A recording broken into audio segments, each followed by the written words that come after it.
apply ng serum. Lagay lang ito siya dito.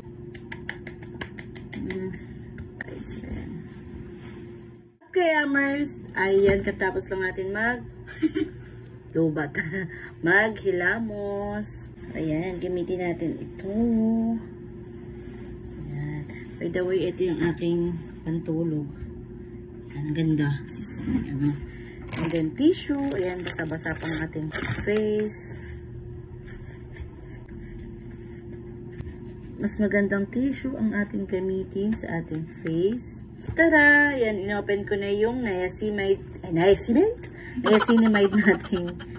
serum. So, day 1 natin ang paggamit na ito. Ayan.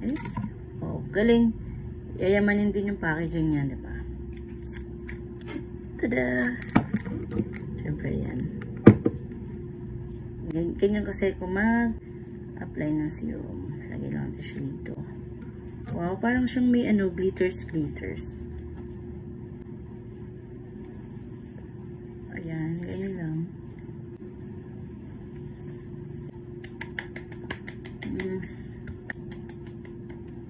Tampal-tampal lang.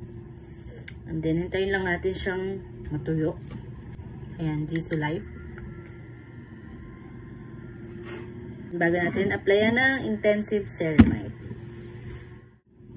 Tuyo na siya, guys. 3 minutes yata, tuyo na siya.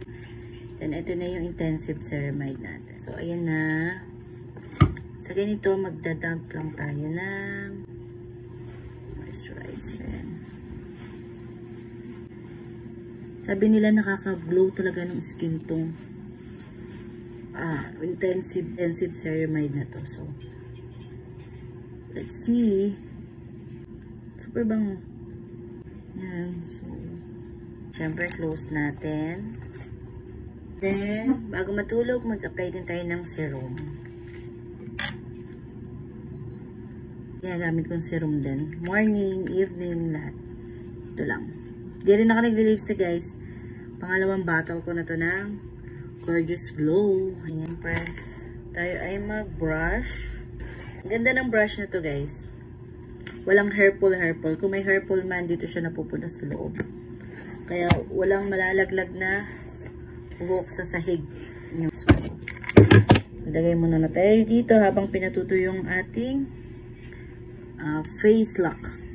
So, ayun lang. Lahat ng product na to ay nasa yellow basket. Then, update ko na lang kayo para sa day 2, day 3 hanggang mag 1 week tayo na itong serum tsaka nitong intensive ceramide. So, yun lang mga kamers. Bye-bye!